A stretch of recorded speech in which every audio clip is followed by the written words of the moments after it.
నిజంగా ఒక శుభ సందర్భం. నేను ఒక ఎన్విరాన్మెంట్ మినిస్టర్గా ఒక మొట్టమొదటిసారి ఈ మంచి కార్యక్రమంలో పాల్పంచుకునే అవకాశం నాకు కల్పించిన రామ్కి వాళ్ళకి ధన్యవాదాలు తెలియజేస్తూ ఉన్నాను. ఇది పీపీపీ మోడ్లో తీసుకున్నటువంటి ఈ కార్యక్రమం పొల్యూషన్ ఎంతవరకు కంట్రోల్ చేయగలుగుతుందో ఇప్పుడే వారి మాటల్లో చెప్పడం జరిగింది. రాను రాను మనకు వాతావరణ కాలుష్యం పెరిగిపోతూ ఉంది. దానివల్ల మన జనరేషన్ తర్వాత జనరేషన్ వాళ్ళ ఆరోగ్య పరిస్థితులు ఎట్లా ఉంటాయో అని ఆలోచించాలంటేనే భయపడేటువంటి పరిస్థితి ఉంది. అటువంటి సందర్భాల్లో అవసరాలకు మరి ఇండస్ట్రీస్ పుట్టుకొస్తూనే ఉంటాయి. ఇండస్ట్రీస్ వచ్చే కొద్దీ ఈ యొక్క పొల్యూషన్ అనేది పెరిగిపోతూనే ఉంటుంది. అది అన్లిమిటెడ్గా జరిగినప్పుడు దాన్ని ఒకటేసారి కంట్రోల్ చేయడం చాలా కష్టతరమైనటువంటి విషయం.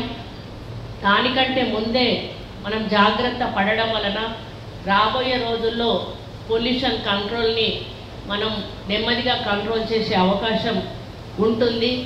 మరి దాంట్లో భాగంగానే అధునాతన టెక్నాలజీతోటి ఈరోజు ఈ సిఈటిపి ఓపెన్ చేయడము చాలా సంతోషంగా ఉంది. మరి ఇది పైలట్ ప్రాజెక్ట్గా తీసుకొని ఇది ఒకవేళ సక్సెస్ అయితే కాస్త దేశవ్యాప్తంగా ఇటువంటి ప్లాంట్స్ పెట్టే ఆలోచనలో కేంద్ర ప్రభుత్వం నిర్ణయం తీసుకుంది అంటే ఈ ప్రాజెక్ట్ యొక్క గొప్పతనాన్ని మనం మెచ్చుకోవాల్సిన అవసరం ఎంతైనా ఉంది. ఇది 100% సక్సెస్ అవుతుందని నేను భావిస్తూ ఉన్నాను. ఎందుకంటే ఇక్కడ వచ్చిన తర్వాత ఇక్కడ అధికారులు కానీ స్థానిక మరి ఇప్పుడు రామ్కి సంస్థ వాళ్ళు కానీ చెప్పిన విషయాలను బట్టి ఇక్కడ దాదాపు 540 ఇండస్ట్రీస్ ఉంటే దాదాపు కెమికల్వి 60 ఇండస్ట్రీస్ ఉన్నాయి. మరి దాదాపు ఇక్కడ 125 మంది రోజు కూడా ఎంప్లాయ్మెంట్ ఉంది, వాళ్ళు పనిచేస్తూ ఉన్నారు. ఈ వేస్ట్ ఏదైతే ఉందో ఇండస్ట్రియల్ వేస్ట్ ఇక్కడ నుంచి జీడిమెట్లకో ఎక్కడికో ట్రాన్స్పోర్ట్ చేసి అక్కడ డిస్పోజ్ చేస్తారని చెప్పి మరి ఇప్పటి వరకు జరుగుతున్న విషయం. కానీ ఆ ట్రాన్స్పోర్టేషన్ ప్రాబ్లము మళ్ళీ ఆ పొల్యూషన్గానే వదిలిపెట్టే దానివల్ల ఇంకా పొల్యూషన్ పెరిగిపోతుంది కానీ తరిగే అవకాశం లేదు.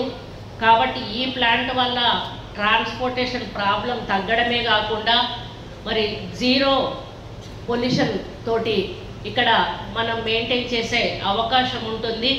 దాంతోపాటుగా తిరిగి మళ్ళీ వాటర్ రీయూజ్ చేసుకునే విధంగా ట్రీట్మెంట్ జరుగుతూ మరి ఎటువంటి సాలిడ్ వేస్ట్ కూడా మిగలకుండా మనం కార్యక్రమాన్ని ముందుకు తీసుకుపోయే విధంగా ఈ ప్లాంట్ని రూపొందించడం నిజంగా అభినందనీయం. మరి మా వరంగల్లో కూడా ఈ కార్యక్రమం నడుస్తుందని ఇప్పుడే గౌతమ్ రెడ్డి గారు చెప్పారు. మా టెక్స్టైల్ ఇండస్ట్రీ దగ్గర అది కూడా వీలైనంత త్వరలో పూర్తి చేసి మా ఇండస్ట్రీస్ ప్రారంభించకముందే మీరు ప్లాంట్ను ప్రారంభిస్తే బాగుంటుందనే విషయాన్ని కూడా నేను విన్నవించుకుంటా ఉన్నాను. ఇక్కడ 6 ఎకరాల స్థలాన్ని ప్రభుత్వం కేటాయించింది. మరి దాంట్లో దాదాపు 104 కోట్ల ప్రాజెక్టు, 57 కోట్లు రామ్కి వాళ్ళు ఇన్వెస్ట్ చేశారు. మరి ఇండస్ట్రీ వాళ్ళు కొంత వాళ్ళు ఇన్వెస్ట్ చేశారు. మా పీసీబీ నుంచి 25 కోట్లకు అగ్రిమెంట్ ఇచ్చి 12.5 కోట్లు రిలీజ్ చేయడం జరిగింది. ఇంకా 12.5 కోట్లు రిలీజ్ పెండింగ్లో ఉంది అని చెప్పి గౌతమ్ రెడ్డి గారు అడిగారు. ఆ 12.5 కోట్లను కూడా మేము పీసీబీ నుంచి రిలీజ్ చేస్తామని ఈ సందర్భంగా విన్నవించుకుంటూ మరి అదేవిధంగా 3 ఫైర్ స్టేషన్స్ కూడా మేము ఇక్కడ ఇన్స్టాల్ చేస్తూ ఉన్నాము. దాన్ని గవర్నమెంట్ హ్యాండ్ ఓవర్ చేసుకొని మ్యాన్ పవర్ను కూడా ప్రొవైడ్ చేయాలని వాళ్ళు కోరారు. కాబట్టి మరి దామోదర్ అన్నకి విజ్ఞప్తి చేస్తూ ఉన్నాను, అన్న మీరు మన ఇద్దరం కలిసి సీఎం గారి నోటీస్కి ఇది తీసుకెళ్ళి ఈ యొక్క fire stations government hand over చేసుకునే విధంగా చేసి కొంతమంది యువత నిరుద్యోగం ఎవరైతే ఉన్నారో వాళ్లకు మనమే ఉద్యోగం కల్పిస్తే బాగుంటుందనే అభిప్రాయాన్ని కూడా మరి నేను వ్యక్తపరుస్తూ ఉన్నాను. మరి ఇక్కడ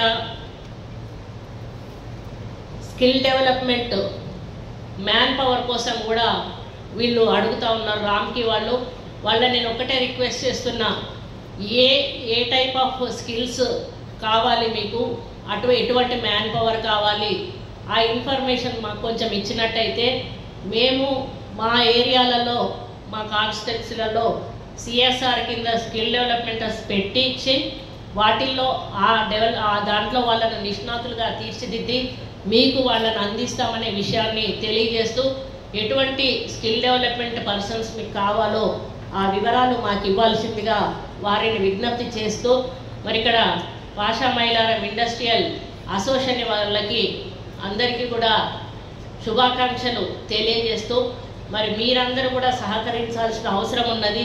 ఎందుకంటే ప్రభుత్వం ఏదైనా కార్యక్రమం తీసుకున్నప్పుడు అది ఒక ప్రభుత్వం వల్లనే పూర్తి కాదు, ప్రభుత్వంతో పాటుగా ప్రజలు, ఉద్యోగస్తులు, మరి ఇండస్ట్రియల్ వాళ్ళు, ఇలా ఏ శాఖకు చెందిన వాళ్ళందరూ సహకరించినప్పుడే ప్రభుత్వం ఏదైనా కూడా ముందుకు తీసుకోగలుగుతుంది.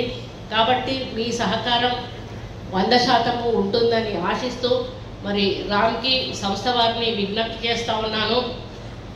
మీరు ఎంతవరకు చేయగలిగితే అంతవరకు ఇటువంటి సహాయ సహకారాలు మీ సంస్థ ద్వారా తెలంగాణ రాష్ట్రానికి అందించి ఒక ఎన్విరాన్మెంట్ మినిస్టర్గా మరి పొల్యూషన్ కంట్రోల్ చేయడానికి మీ వంతు సహకారము వీలైనంత అందించాలని, దాంట్లో మా వంతు సహకారం ఏదైనా కావాలంటే తప్పకుండా మేము కూడా మీకు సహకరిస్తామని కోరుకుంటూ, వాటికి ప్లాన్ ఏదైనా ఉంటే దయచేసి మాతో డిస్కస్ చేసి దాన్ని కూడా ముందుకు నడిపించవలసిందిగా విజ్ఞప్తి చేస్తూ, మరి ఇక్కడ ఈ కార్యక్రమానికి నన్ను ఆహ్వానించి